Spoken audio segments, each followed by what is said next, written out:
आपण पाहत आहात भास्कर पब्लिकेशन प्रस्तुत BBL मराठी, बातमी निपक्ष, सदैव दक्ष.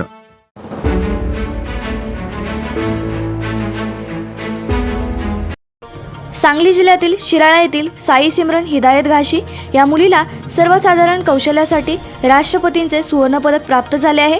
अशा प्रकारचे सुवर्णपदक मिळवणारी साई सिमरन ही सांगली जिल्ह्यातील पहिली महिला आहे. वडिलांचे छत्र हरवल्यानंतर आईच्या मार्गदर्शनाखाली साई सिमरन हिने जिद्दीने आणि मेहनतीने आपले काम सुरू ठेवले. यामध्ये सामाजिक क्षेत्राबरोबरच तिने NCC, NSS यासह अनेक विविध क्षेत्रात आपल्या कामाची छबी निर्माण केली. विविध क्षेत्रात काम करणाऱ्या अशा गुणवंतांना राष्ट्रपतींकडून विशेष पदक देऊन सन्मानित केले जाते. यासाठी साई सिमरन हिने सप्टेंबर महिन्यात आपल्या कार्याची फाईल पाठवली होती. याची छाननी होऊन प्रत्यक्ष मुलाखतीनंतर साई सिमरन ही राष्ट्रपती पदकाची मानकरी ठरली. नुकत्याच शिवाजी विद्यापीठाच्या दीक्षांत समारंभावेळी कुलगुरूंच्या हस्ते साई सिमरन घाशी हिला राष्ट्रपतींचे सुवर्णपदक देऊन गौरवण्यात आले. एका सर्वसामान्य घरातील मुलीने आपल्या आईला आपले गुरु मानत केलेली मेहनत आणि काम यामुळेच ती राष्ट्रपती पदकाची मानकरी ठरू शकली. त्याबद्दल साई सिमरन हिचे सांगलीचे पालकमंत्री सुरेश खाडे, खासदार संजय पाटील, जिल्हाधिकारी डॉक्टर राजा दयानिधी, युवा नेते सम्राट महाडिक बाबा, नगरसेवक केदार नलवडे यांच्यासह विविध क्षेत्रातील मान्यवरांच्या उपस्थितीत सन्मान करण्यात आला. उच्च शिक्षित असणाऱ्या साई सिमरन हिला आता जनसंपर्क सेवेत काम करण्याची इच्छा असून त्या दृष्टीने तिने मास कम्युनिकेशन जर्नलिझम क्षेत्रात आपले शिक्षण सुरू केले आहे. शिराळकरांचा अभिमान असलेल्या आदर्शवत साई सिमरन हिने आपल्या यशाबद्दल खास BBL मराठीशी मनमुराद संवाद साधला. तिच्या यशस्वी वाटचालीचा उत्तुंग प्रवास उलगडला आहे. पत्रकार राजीव लोहार यांनी एका विशेष मुलाखतीतून पाहुयात तिच्या शब्दात. BBL मराठीसाठी प्रतिनिधी दिनेश हसबनीस, शिराळा. आपण पाहत आहात भास्कर पब्लिकेशन प्रस्तुत BBL मराठी, बातमी निपक्ष, सदैव दक्ष. नमस्कार, माझं नाव साई सिमरन हिदायत घाशी. मी मूळची 32 शिराळा या गावची आहे आणि मागच्या आठवड्यात मला राष्ट्रपती सुवर्ण पदक मिळालं शिवाजी विद्यापीठाकडून. आणि हे राष्ट्रपती सुवर्ण पदक हे सन 1994-95 पासून तुमचं बौद्धिक, कला क्षेत्र, academic, sports, NCC, NSS, social work, research work, fine arts, बऱ्यापैकी सगळ्याच गोष्टींमध्ये, सगळ्या फील्डमध्ये तुम्ही ऑलराऊंडर असावं लागतं. आणि अशा विद्यार्थ्याला हा पुरस्कार किंवा हे जे सुवर्ण पदक आहे ते दिलं जातं. तर ते मला मिळालं, या गोष्टीचा मला खरंच खूप आनंद होतोय. कारण एक कुठेतरी अशी भावना आहे की मी फक्त मी म्हणून न बघता मी एक समाजापुढे एक आदर्श किंवा एक उदाहरण म्हणून उभी आहे, एक एक्झाम्पल सेट करते त्या प्रत्येक मुलीसाठी जिची इथपर्यंत पोहोचण्याची इच्छा आहे पण ती पोहोचू शकत नाहीये काही समाजाच्या बंधनांमुळे किंवा तिच्या अडचणींमुळे. त्या प्रत्येक मुलीची मी प्रतिनिधी म्हणून इथं उभी आहे, इथं हे काम करते असं मला वाटतं. तसं तर माझं कुटुंब मध्यमवर्गीय कुटुंबच आहे आणि मी 8वीला असताना माझे वडील गेले आणि माझ्या आईवर मग आमच्या पालन पोषणाचा सगळा भार पडला.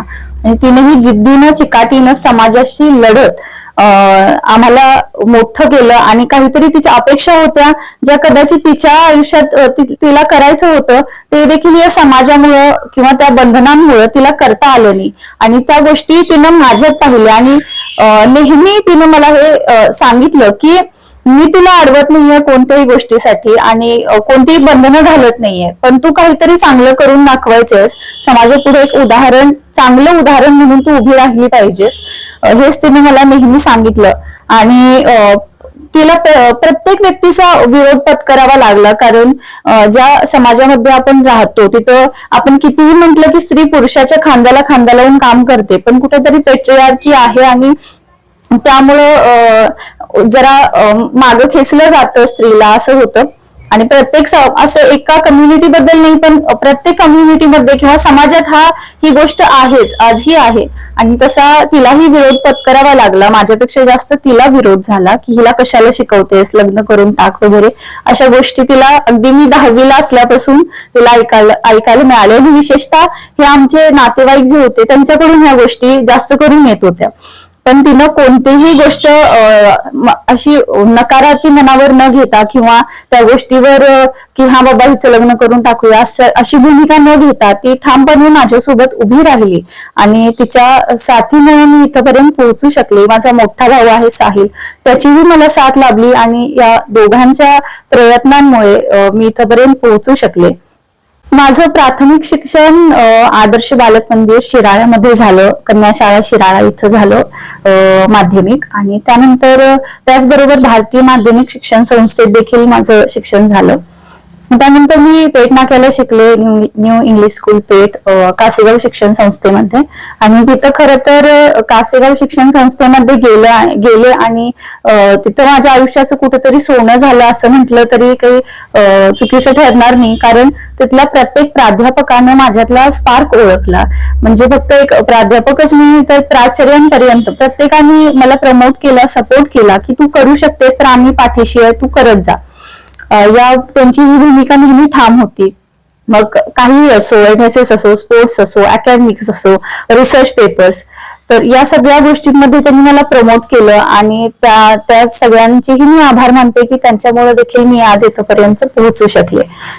माझा 15 तारखेला इंटरव्ह्यू झाला या राष्ट्रपती सुवर्ण पदकसाठी, आणि 15 तारखेला सकाळी इंटरव्ह्यू झाला आणि 4-5च्या आसपास विद्यापीठाकडून माननीय कुलगुरू महोदयांनी एक प्रेस कॉन्फरन्स घेतली आणि तिथं माझं नाव त्यांनी अनाऊन्स केलं.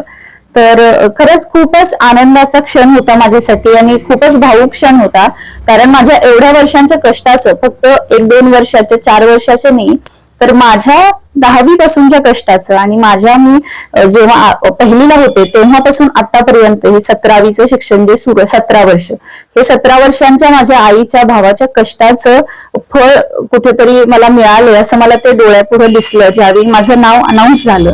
खरंच खूप खूप आनंद झाला होता. या यशापर्यंत पोहोचण्यासाठी मला वाटेत खरंच खूप चांगले गुरु लाभले. त्यातली माझी आई हा माझा मोठा गुरु आहे, आणि सर्वात महत्वाचं म्हणजे माझे गुरु ठरले ज्यांनी मला विरोध केला ती लोक, ते सगळ्यात मोठे गुरु होते असं मी म्हणेन. कारण त्यांच्या विरोधामुळं किंवा त्यांनी जो माझ्यावरती विश्वास दाखवला नाही, अविश्वास जो दाखवला, त्या गोष्टीमुळे कुठेतरी मला त्या गोष्टीची जाणीव होत राहिली की आता आपण काहीतरी करून दाखवायचंय. तर या दृष्टीने मी विचार करत गेले आणि नेहमी यश मिळवायचंय, काहीतरी चांगलं करून दाखवायचंय, चांगलं उदाहरण बनवून दाखवायचंय, या भूमिकेतून मी पुढे जात राहिले. त्यामुळे मी विरोधकांचे देखील मनापासून आभार मानते, कारण खरंच ते माझ्या आयुष्यातले मोठे गुरु आहेत आणि त्यांच्यामुळे पण मी इथं पोहोचू शकले. या भागातल्या ज्या तरुणी आहेत त्यांच्यामध्ये देखील स्पार्क आहे. मी फक्त असं म्हणत नाही की आय एम द बेस्ट. प्रत्येक मुलीकडे स्पार्क आहे, फक्त गरज आहे की तिने स्वतःमधला स्पार्क ओळखला पाहिजे आणि तिला ते ऍटमॉस्फिअर घरातल्यांनी किंवा तिच्या गुरूंनी किंवा आपण म्हणू शकतो की शिक्षक लोकांनी तिला तो ऍटमॉस्फिअर स्पेस तसा निर्माण करून दिला पाहिजे की तिने जास्तीत जास्त पुढे यावं आणि चांगलं काहीतरी करून दाखवावं, स्वतःचं भविष्य घडवावं. यासाठी तिला सपोर्ट केला पाहिजे फॅमिलीने आणि तिच्या शिक्षकांनी.